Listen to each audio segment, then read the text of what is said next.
curso do Saber Direito desta semana é de Direito Sindical. Você vai aprender mais sobre a representatividade, a negociação dos sindicatos, a Lei 13.467, que rege a atividade, os dissídios e ações coletivas. As aulas são com a professora Dânia Long.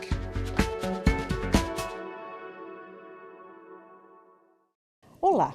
Na aula anterior, nós tratamos sobre a reforma trabalhista, inúmeros aspectos quanto à contribuição sindical, quanto à representação dos trabalhadores no local de trabalho, as dispensas arbitrárias, as dispensas em massa.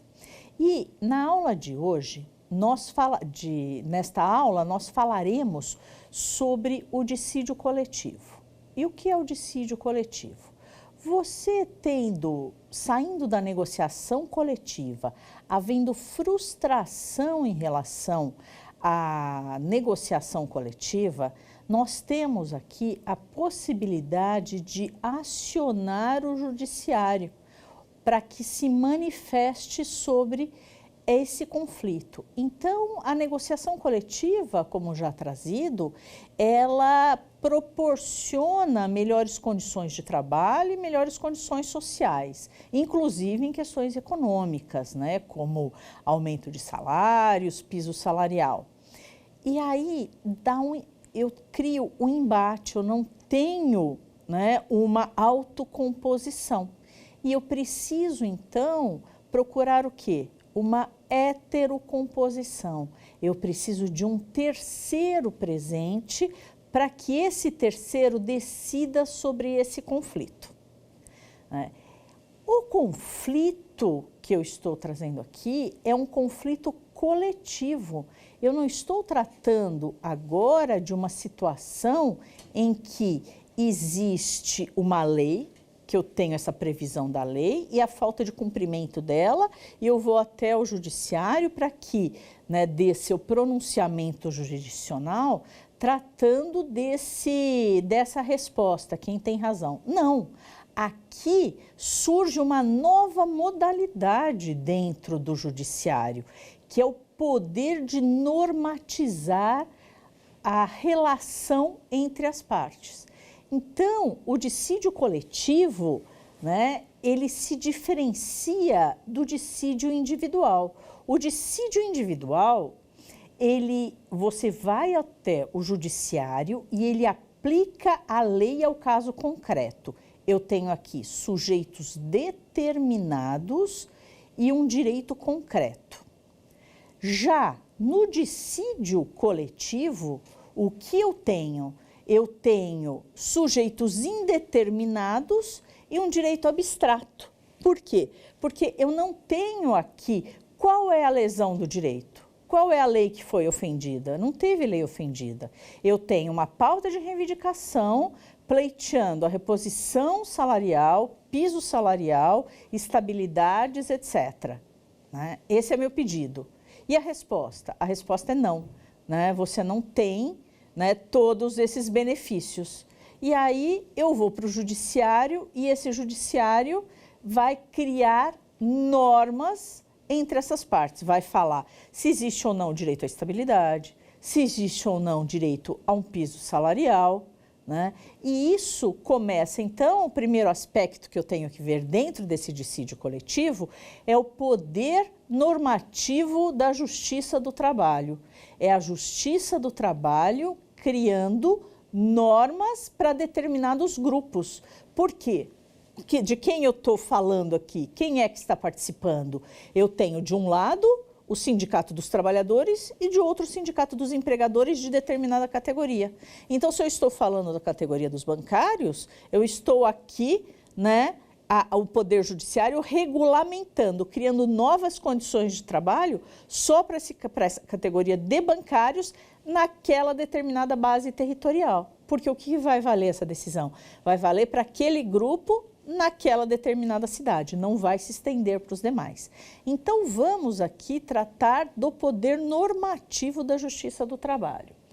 Quando se fala de poder normativo. Nos dissídios coletivos, os tribunais exercitam o poder normativo, isto é, poder de criar norma jurídica nova, de acordo com o princípio da discricionariedade, atendendo exclusivamente aos ditames da conveniência e oportunidade, desde que respeitados os limites mínimos e máximos previstos em leis.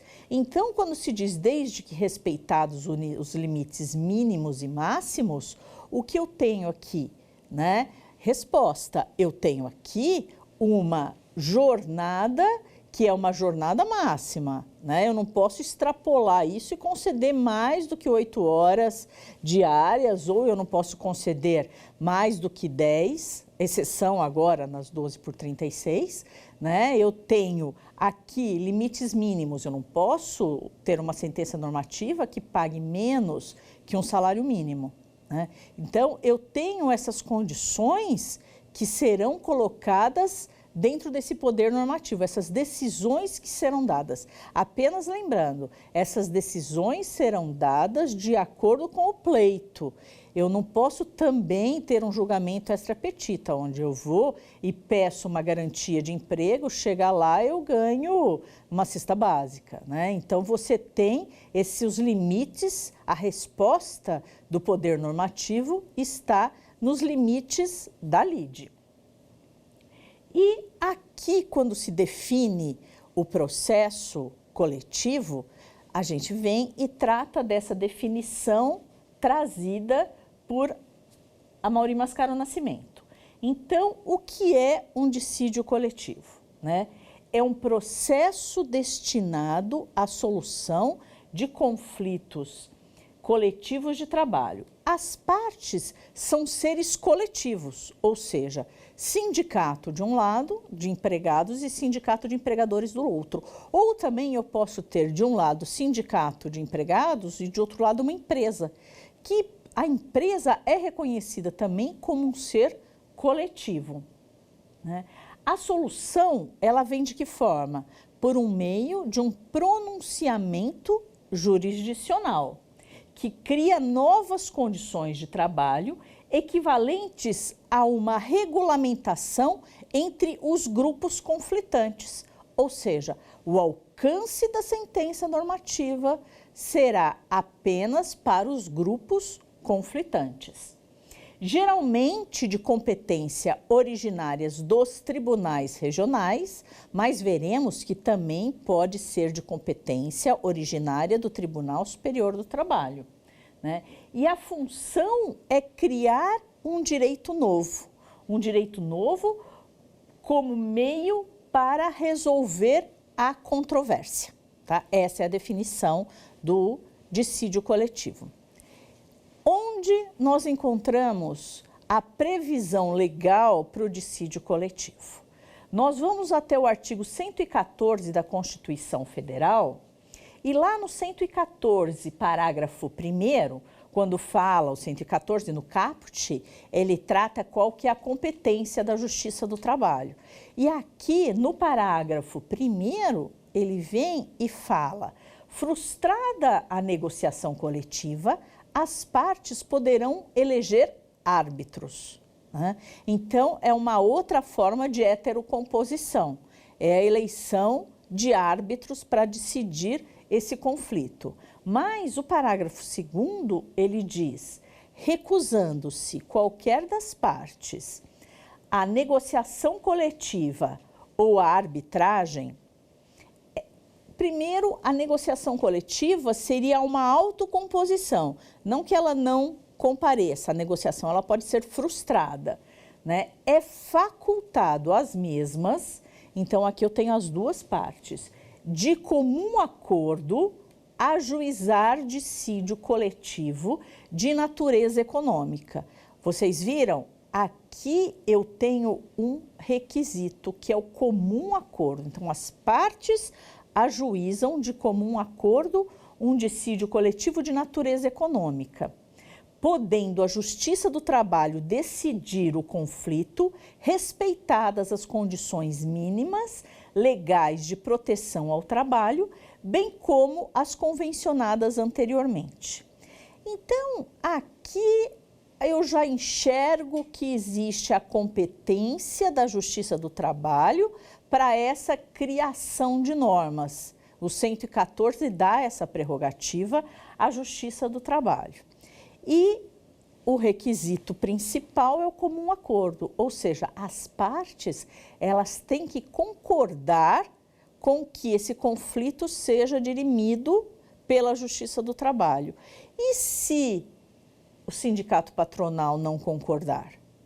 Não vai existir um dissídio coletivo, né? E elas vão continuar negociando até em que um momento alguma autocomposição saia, ou se eleja um árbitro, né? Enquanto, a outra pergunta, e se eu terminei a negociação coletiva anterior? O acordo coletivo acabou naquele prazo, qual é o prazo mesmo? 2 anos. Acabou a minha convenção coletiva, prazo de 2 anos. Eu estou aqui negociando, não cheguei à conclusão e a empresa, o sindicato patronal, decidiu não expressar o seu comum acordo para ajuizar o dissídio coletivo. O que fica valendo? Responda. Fica valendo nada, fica valendo só a lei, porque a gente já viu que não existe a ultratividade para as convenções e acordos coletivos.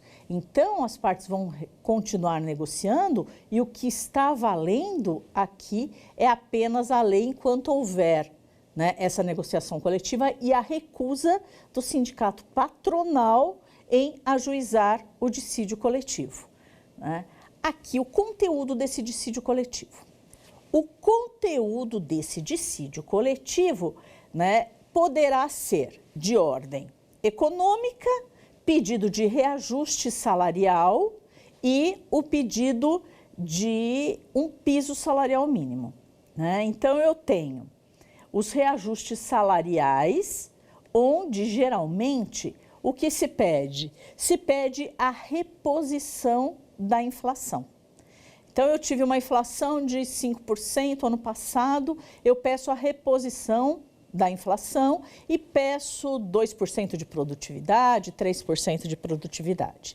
Só que acontece o seguinte, quando eu peço a reposição da inflação, a lei 10.192 de 2001, ela passou a não admitir, em sede de dissídio coletivo, o reajuste salarial integral da inflação. A previsão está no artigo 13 dessa lei, que ela não admite isso. Então, qual é o posicionamento dos tribunais na decisão de um dissídio coletivo quando eu peço um reajuste de 5%, que foi a inflação, se a lei não permite? A jurisprudência predominante, ela tem concedido um percentual ligeiramente inferior. Então, se a inflação foi de 5%, ela considera uma reposição salarial de 4,5%. Essa resposta, esse posicionamento, quanto à inflação, vocês já sabem qual será o sindicato que vai entrar com dissídio coletivo, já sabe qual é a resposta nesse sentido. E aí, o que acontece, né? Vamos lá, eu tenho aqui outros pedidos. Pedidos de estabilidade, pedidos de plano de saúde, pedidos de dupla função, inúmeros outros pedidos. O Tribunal Superior do Trabalho, ele criou, assim como são criadas as orientações jurisprudenciais, ele criou os precedentes normativos. Os precedentes normativos é um norteador, é um orientador para suas sentenças em dissídios coletivos, porque eu não estou criando normas. Então, se o pedido for X, eu respondo não, não é devido. Se o pedido for Y, eu respondo sim, é devido.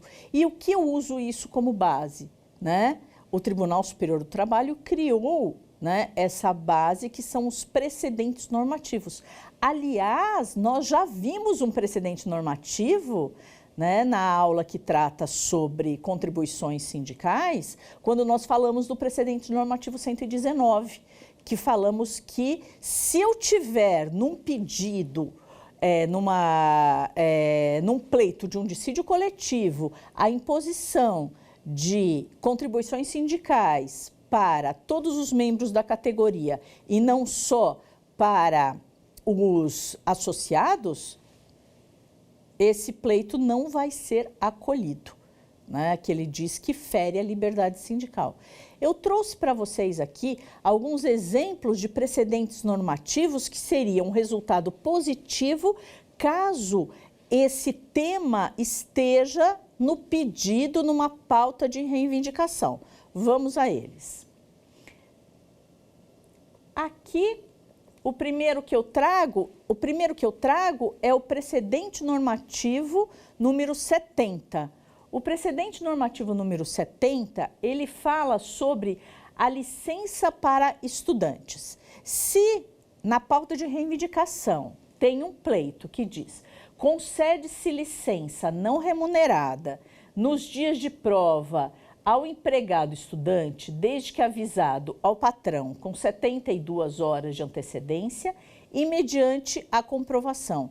Então todo empregado pode faltar, que a falta vai ser... A falta justificada, né, é diferente da falta abonada. Eu justifico porque se eu não tiver qualquer justificativa na minha falta, eu posso ter uma advertência. Aqui não, eu não recebo, né, mas eu justifico essa falta, licença não remunerada. Não é qualquer empregado que vai ter esse direito. Essa cláusula, ela pode ser pleiteada nessa negociação coletiva, se for para dissídio coletivo e na sentença que o tribunal der nesse dissídio coletivo, né, tiver esse pleito, a sentença terá essa cláusula dizendo o quê? Dizendo que o empregado, que é estudante, pode faltar e terá sua falta justificada, embora não remunerada, nos dias que tiver prova, desde que avise com 72 horas de antecedência. Outro exemplo que eu trago aqui é o empregado transferido. Olha que interessante. O precedente normativo 77, ele fala: assegura-se ao empregado transferido, na forma do 469, aquele que muda de domicílio, a garantia de emprego de 1 ano após a transferência. Nossa, mas eu nunca tinha ouvido falar disso, eu não sabia. Lógico, você não sabia porque isso não está previsto em lei, né? Isso só vai existir se tiver ali a decisão na sentença normativa. E olha que interessante, sabendo disso, o próprio sindicato pode colocar isso na pauta de reivindicação, porque ele sabe que se for para o dissídio coletivo, o resultado será positivo. Outro exemplo muito comum, que todos acham que isso está previsto em lei, mas não está, que trata da garantia de emprego do trabalhador em idade de prestar o serviço militar ou alistamento, né? É o precedente número 80. Ele diz: garante-se o emprego do alistado desde a data da incorporação no serviço militar até 30 dias após sua baixa. Então, eu só tenho isso se o empregado, se alguém, né, com a idade de prestar o serviço militar pergunta para você: eu tenho estabilidade? Fala: qual é a sua categoria? Deixa eu observar na convenção, na sentença normativa ou na convenção coletiva, né? Sendo a sentença normativa, provavelmente terá. Assim como a estabilidade da garantia, a estabilidade do pré-aposentado. A situação do pré-aposentado, ela é muito delicada. Por quê? Porque assim, se você está para se aposentar, falta 1 ano ou 2 para aposentar, e é dispensado, né, é muito difícil arrumar outro emprego para completar esse período. E da mesma forma, essa tem sido um pleito reiterado das categorias, e o tribunal também, através do precedente normativo número 85, ele concede esse benefício, né? Ele diz: sim, Eu reconheço o direito, defere-se a garantia de emprego de 12 meses que antecedem a data que o empregado adquire sua aposentadoria, desde que trabalhe na empresa há mais de 5 anos. Então, essa é uma orientação geral que se dá como poder normativo, criando normas nessa sentença, né, que é dada no dissídio coletivo. E agora falaremos sobre os requisitos desse dissídio coletivo. Os requisitos do dissídio coletivo, ele começa com a legitimidade. Quem é legítimo para propor um dissídio coletivo? Quem é legítimo são os sindicatos. Eles têm a legitimidade para propor um dissídio coletivo. Então, tanto o sindicato de empregados quanto o sindicato de empregadores. Em princípio, né, você falaria assim, o sindicato dos empregadores ele não seria legítimo porque, na verdade, ele não quer conceder, né? Então ele simplesmente não entra com a ação, não teria motivo para ele entrar com a ação. Isso, né, esse posicionamento foi reconhecido pelos tribunais durante muito tempo e depois ele acabou sendo suprimido, né? E não havendo sindicatos, quem pode entrar com a ação? Sindicatos de nível superior, tanto a federação quanto a confederação, mas apenas, né, quando não houver sindicato. E a federação e a confederação dentro dos níveis de representação. Outro requisito para eu entrar com a ação, né? Frustração da negociação coletiva. Então, eu tenho ali um pedido, mandei a pauta de reivindicação, teve a resposta, mandei outra resposta, aí parou. Não teve mais a continuidade. Eu preciso fazer uma demonstração que houve essa frustração. Eu não posso só mencionar. Eu tenho isso como requisito. Então, eu preciso mandar, né, a juntar no meu processo essa frustração. E qual documento que eu uso? Geralmente, existem negociações que são feitas nas secretarias das relações de trabalho, antigas delegacias regionais do trabalho. E quem é o mediador é o fiscal do trabalho. Então, é a ata que se junta para fazer essa demonstração. O requisito fundamental ainda é o comum acordo, como eu coloquei para vocês, né? Eu preciso da concordância. Assim, o comum acordo teve uma polêmica muito grande de como eu provo o comum acordo. Então, primeiro os tribunais entendiam que as petições tinham que ser assinadas juntas e depois isso acabou passando da seguinte forma: o Sindicato dos Trabalhadores entra com a ação e durante a defesa, a empresa apresenta, durante a audiência de conciliação, quando for apresentada a defesa, a empresa não contesta a falta de comum acordo, aí o processo corre. Se ela contestar, o processo é extinto, né, pela falta de, né, comum acordo. E a aprovação em assembleia, esse também é um requisito. Quando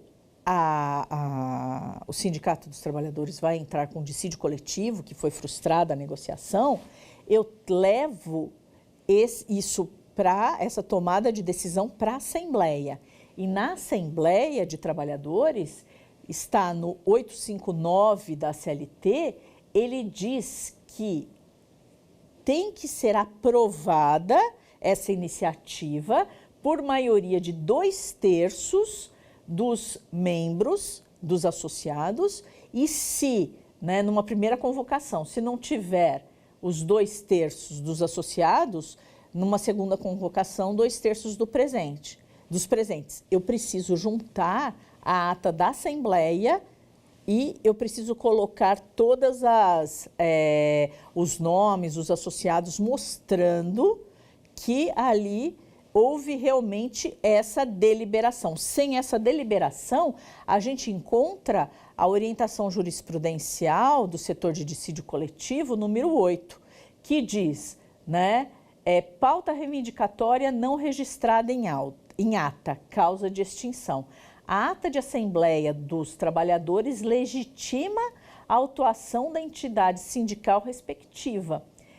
Em favor de seus interesses, deve registrar obrigatoriamente a pauta reivindicatória, produto da vontade expressa da categoria. Então, eu preciso necessariamente ter esse requisito. E o prazo para o ajuizamento? O prazo para o ajuizamento, ele se dá num período de 60 dias antes do término da convenção coletiva ou da sentença do dissídio coletivo anterior. Então, é o mesmo prazo da negociação coletiva. Ele é esse período, né? Ele começa a contar o prazo 60 dias antes da data base, que seria o caso, que eu contaria como data base a data do final da convenção coletiva ou da sentença normativa anterior. Aí eu tenho um processo nas minhas mãos, né? Vamos começar esse processo, né? O processo que eu tenho nas minhas mãos é um dissídio coletivo, eu vou ter que entrar. E eu começo entrando com uma petição inicial. A petição inicial, ela vai obedecer, né, a alguns requisitos. E o artigo 858, né, da CLT, ela traz quais são esses requisitos para distribuição. Eu tenho que qualificar as partes, então eu sou o autor, sindicato dos trabalhadores na indústria de confecção, né, da cidade de Belo Horizonte, e aqui eu passo para a parte contrária, sindicatos das indústrias da confecção da cidade de Belo Horizonte, né? E quais são os motivos e as bases desse meu pedido, né? Faço esse pedido, não preciso recolher custas para entrar, as custas são pagas ao final, dentro do mesmo regramento das custas trabalhistas, que é de 2% do valor dado pela condenação.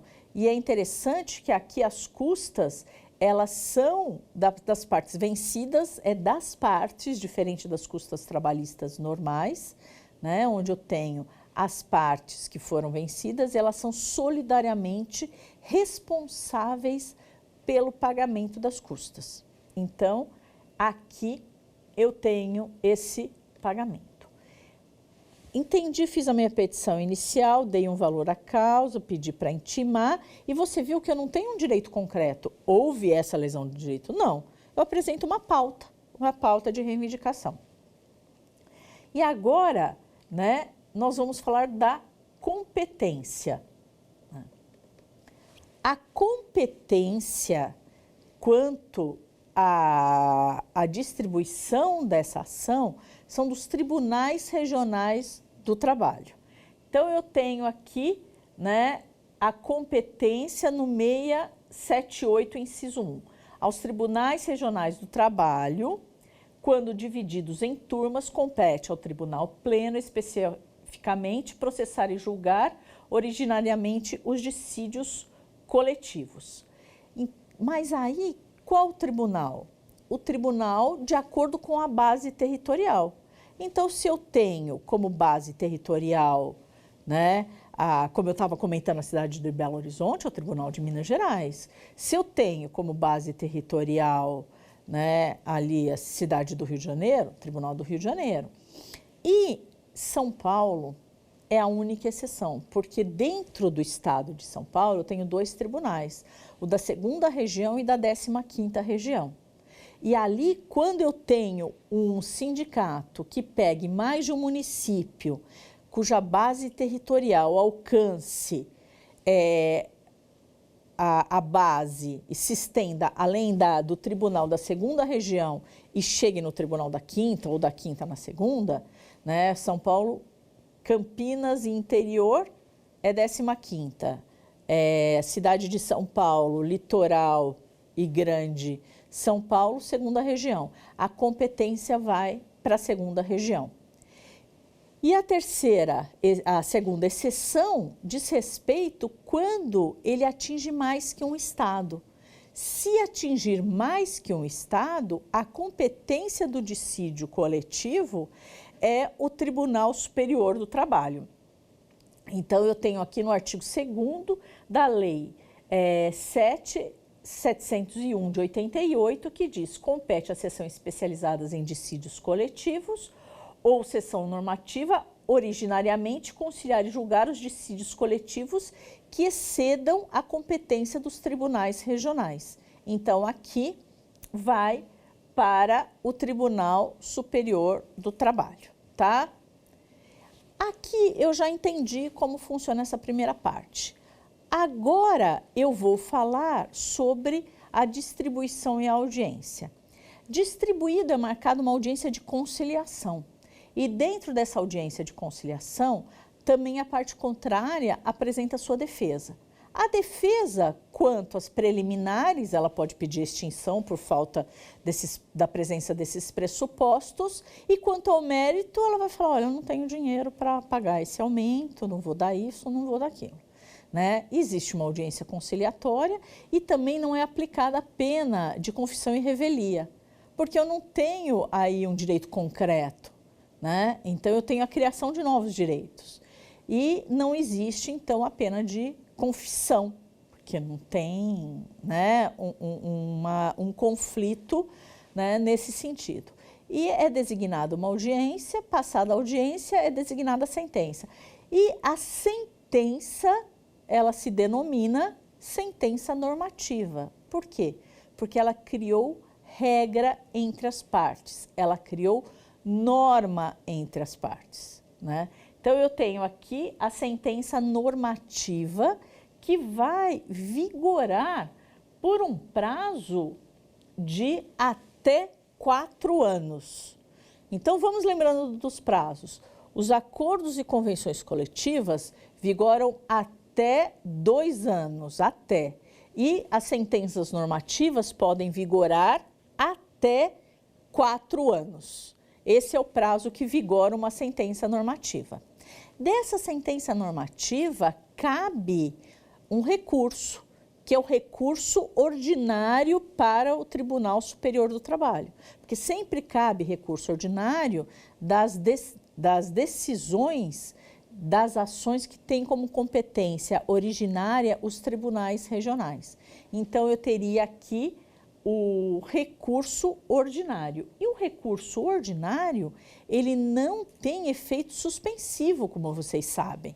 Então, a sentença normativa, ela começa a vigorar a partir da data da sua publicação, né? Eu já posso, né, usufruir dos benefícios que foram dados ali nessa sentença normativa, né? Esse efeito, a sentença, o tribunal, ele pode conceder um efeito suspensivo às sentenças normativas, ao recurso ordinário. Ele pode conceder esse efeito suspensivo, mas quem pode fazer isso é apenas o presidente do Tribunal Superior do Trabalho. Então, você entra com recurso ordinário e entra com pedido de efeito suspensivo, para que aquela sentença não tenha validade. Vamos, então, à primeira questão, vamos testar nossos conhecimentos agora?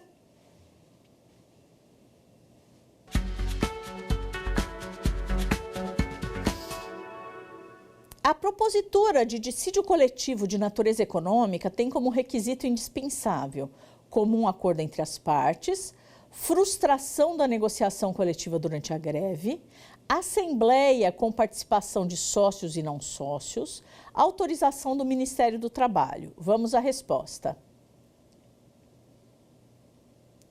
Comum acordo entre as partes. Esse é o requisito. Frustração da negociação coletiva, sim, mas não durante a greve.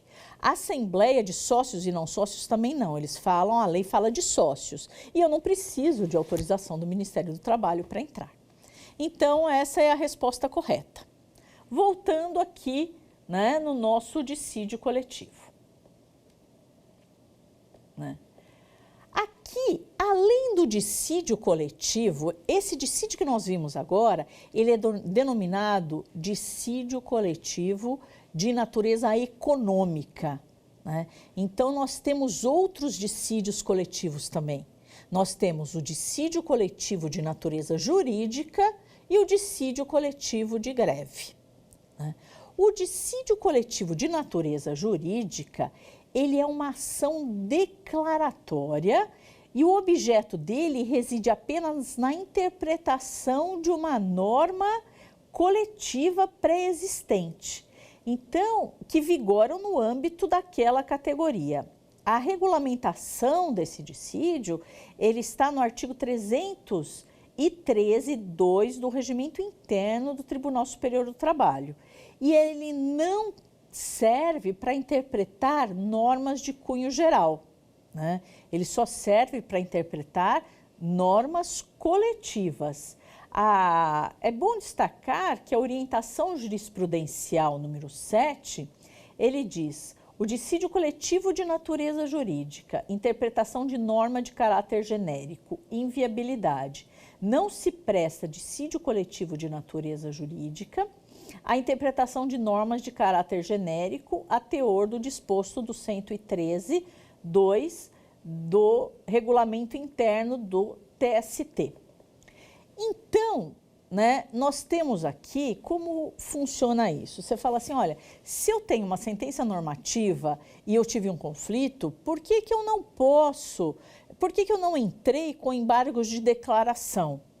E eu vou utilizar, então, um dissídio coletivo de natureza jurídica para que ele possa esclarecer a extensão dessa norma, como ela se aplica, de que forma ela vem. Por exemplo, eu tenho ali uma garantia de emprego do pré-aposentado. Garantia de emprego do pré-aposentado. Saiu na sentença normativa de um ano antes da aposentadoria para quem tem mais do que 5 anos.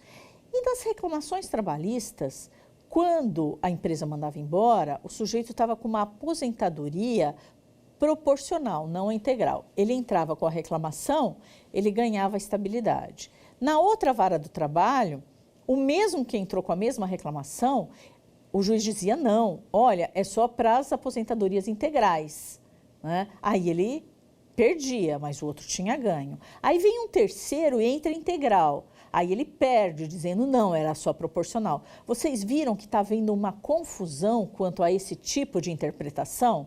Então, nesse caso, caberia um dissídio coletivo de natureza jurídica para que houvesse a interpretação sobre essa determinada situação. Qual é a estabilidade? Né? É da aposentadoria proporcional? É da aposentadoria integral? Como é que eu vou entrar com a reclamação, que se eu posso perder aqui, eu posso ganhar ali? Tem toda uma discussão em cima disso, né? Além disso, esse dissídio coletivo de natureza jurídica, ele não serve só para interpretar essas normas, que são normas da sentença normativa, ele serve também para interpretar quando se trata de cláusulas de acordos e convenções coletivas. Tem a mesma finalidade. Se eu tenho ali um benefício e essa discussão está ocorrendo dessa cláusula coletiva inúmeros problemas de interpretação de juízos de primeira instância, dos tribunais, né? Então, aí é uma outra oportunidade para que se entre com dissídio coletivo de natureza jurídica, né? E se peça para que haja esclarecimento. Eu não preciso ter como requisito a aprovação de assembleia.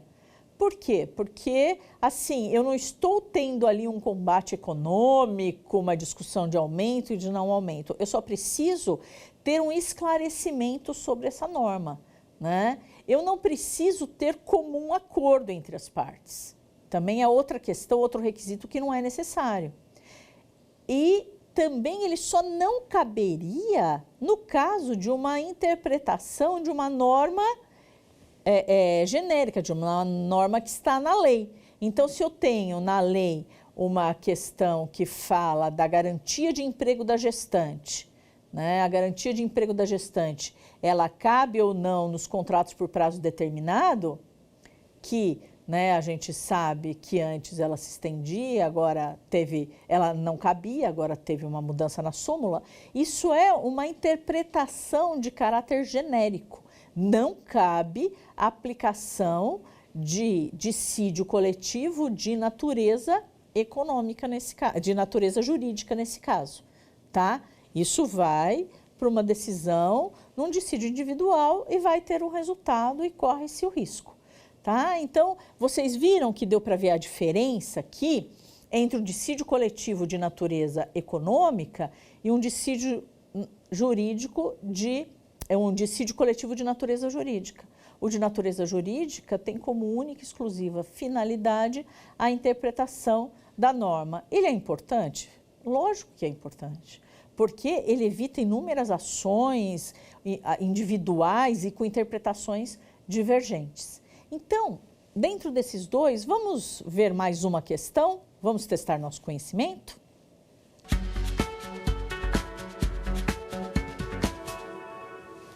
O dissídio coletivo de natureza jurídica tem como objetivo interpretação, apenas a interpretação de normas coletivas. Letra B, a interpretação de normas de caráter genérico, dentre outras. Letra C, a criação de normas entre as partes conflitantes. E letra D, a declaração de abusividade da greve. Vamos à resposta. A resposta é apenas a interpretação de normas coletivas. Né? Como vimos, de norma de caráter genérico não cabe. Criação de norma entre as partes é o dissídio coletivo de natureza econômica e declaração de abusividade de greve é o dissídio coletivo de greve que veremos agora. Tá? Vamos agora, então, continuar com a nossa aula. O dissídio coletivo de greve é uma terceira formatação de um dissídio coletivo. O dissídio coletivo de greve tem a previsão também na Constituição Federal, no artigo 114, no parágrafo 3º.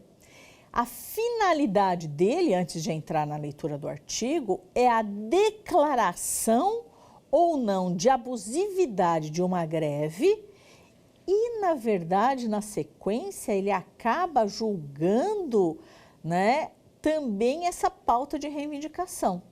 Ele se tornaria, no final, ele receberia, no final, sendo a greve declarada não abusiva, né, eu teria também uma sentença normativa em relação a essa greve.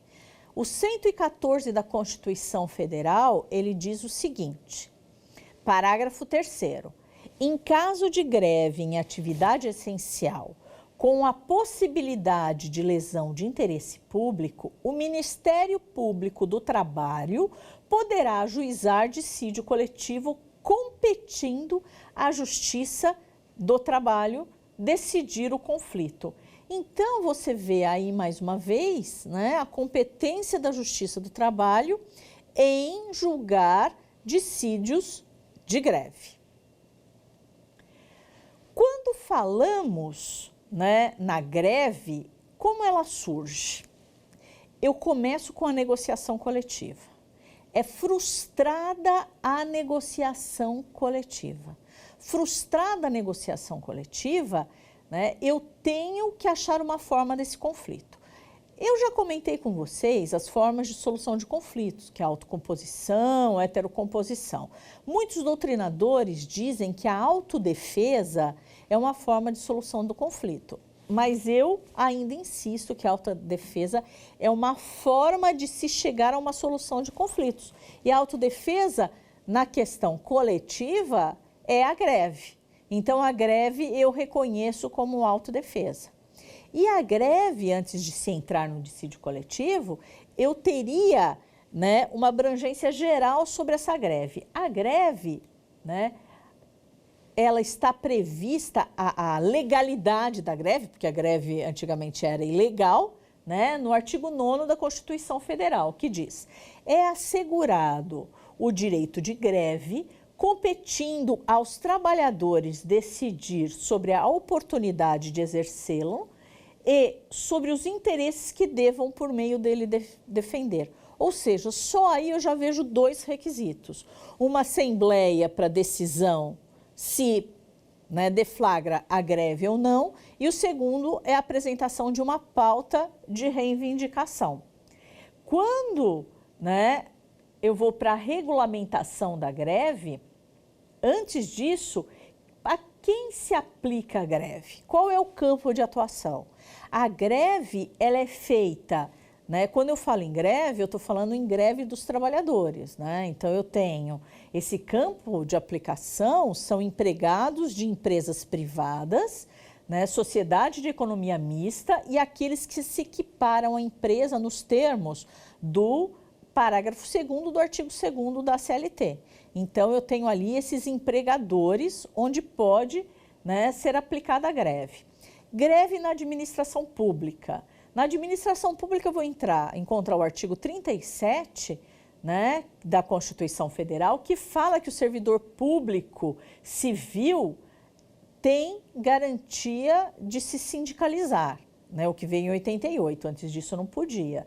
E o direito da greve será exercido nos limites da lei. Não tem ainda uma lei específica para isso.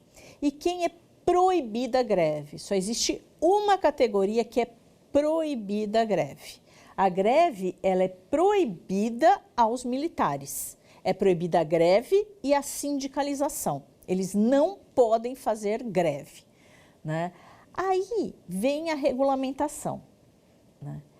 A lei 7783 de 89 que regulamenta a greve. Ela traz qual é o procedimento que deve ser feito e que deve ser utilizado. Então, primeiro, a lei ela vem e diz que a greve é assegurada aos trabalhadores, competindo a oportunidade, competindo aos mesmos decidir a oportunidade de exercê-la e os interesses que devam, por meio dela, defender. Aqui, o artigo 2º da lei de greve, ele diz: considera-se legítimo exercício do direito de greve a suspensão temporária, pacífica e coletiva, total ou parcial, de prestação pessoal de serviços. Então, o que é uma greve? A greve é a paralisação dos serviços, seja ela total ou seja ela parcial. Ou seja, eu posso paralisar toda a empresa ou parte dessa empresa. Aqui, eu tenho a primeira situação. Eu só posso deflagrar uma greve depois de frustrada a negociação coletiva. Ou seja, a empresa não pode chegar hoje lá e falar assim: olha, está todo mundo paralisado. Por quê? Nem sei. Não sei qual que é a pauta de reivindicação, não sei o que aconteceu, está todo mundo paralisado. Isso não pode acontecer. Ela precisa necessariamente ter iniciado a negociação e frustrado. E a greve também não é chegar e parar, tem um outro requisito. O outro requisito é o aviso prévio da greve. O aviso prévio da greve é de 48 horas, ou seja, o Sindicato dos Trabalhadores vai informar a empresa que haverá uma paralisação dentro de 48 horas daquela data. Aqui, o outro requisito é que deve ser deliberada a greve pela Assembleia. Então, eu preciso ter uma Assembleia, em mãos eu tenho que ter uma decisão dessa Assembleia com o número dos sócios, dentro de uma votação por maioria de 2/3, na mesma regra, 2/3 dos associados na primeira chamada e 2/3 dos presentes na segunda, onde existe a decisão da deflagração da greve. É um outro requisito de extrema importância. E não havendo uma entidade sindical que represente esses trabalhadores, pode ser criada uma comissão de trabalhadores que vai discutir a negociação coletiva, a votação da greve, né, e vai deflagrar aquela greve nesse sentido. Aqui, a greve, começando a greve, o contrato de trabalho fica suspenso, né? Ficou suspenso o contrato de trabalho, ele tem, ou seja, eu não posso mandar ninguém embora nesse período. E também não posso contratar outros trabalhadores para substituir. Quando eu falo dessa greve, eu estou falando de uma greve numa empresa, numa atividade comum. Mas existem também as greves em atividades essenciais. A greve em atividade essencial. O que é uma atividade essencial? A lei, ela elenca quais as atividades essenciais, né? Então, ela traz no seu artigo 10º quais são as atividades essenciais. Aí ela diz, né, assistência médica e odontológica, onde tem distribuição e comercialização de medicamentos, serviços funerários, transporte coletivo, captação de esgoto e de lixo. Então, ali no artigo 10, vocês vão encontrar quais são essas atividades essenciais. E dentro dessas atividades essenciais, muda outro requisito. O aviso não é de 48 horas, mas o aviso é de 72 horas. Então, havendo ali, né, a deflagração de uma greve, a deliberação da Assembleia para deflagração de uma greve deverá ser avisado com 72 horas antes do início da greve. Eu coloquei isso para vocês, voltei da greve, porque todo item que eu fui colocando foram itens que vocês vão enxergando como requisitos para que eu possa deflagrar uma greve. E se esses requisitos não estiverem presentes, o que vai acontecer, né? Essa greve pode ser declarada abusiva. Então, a própria lei, ela fala o seguinte, né? Ela fala que será declarada no artigo 14, né, constitui abuso do direito de greve a inobservância das normas contidas nesta lei. Então, por que eu trouxe a lei para vocês? Para enxergar que se eu não tiver todos esses requisitos, a ação, o dissídio coletivo de greve vai ser declarado abusivo. E também é declarado abusivo quando existe a manutenção da paralisação mesmo após ter sido celebrado o acordo, a convenção coletiva ou ter dado uma sentença normativa. E aí sim os trabalhadores podem ser dispensados, né, imotivadamente, eles não estarão mais com o contrato suspenso.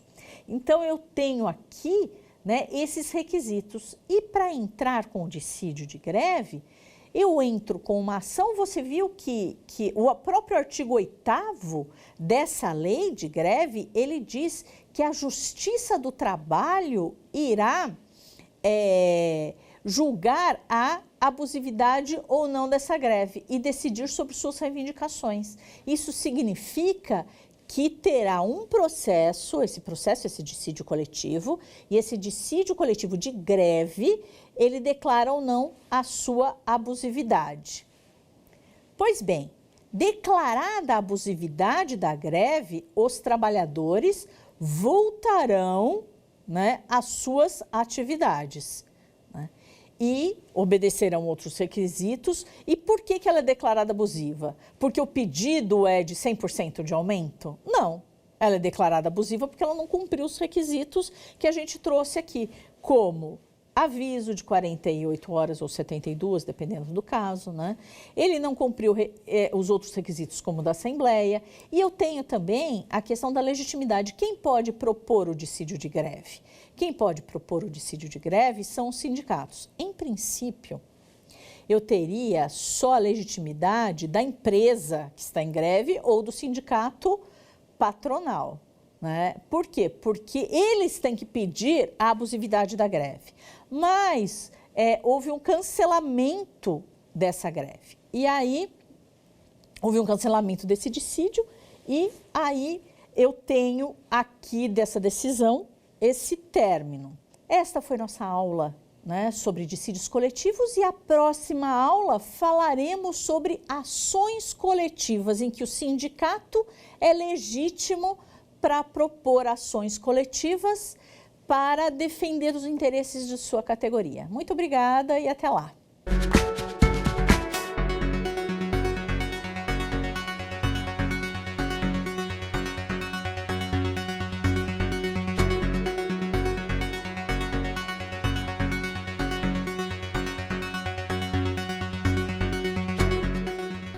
Gostou das aulas? Você pode dar sugestões de temas que quer aprender no Saber Direito. Escreva pra gente, o nosso e-mail é saberdireito@stf.jus.br ou entre em contato pelo nosso WhatsApp. O número é este que aparece na tela. Você também pode estudar pela internet. É só acessar tvjustiça.jus.br e ainda reveja as nossas aulas no canal do YouTube, TV Justiça Oficial.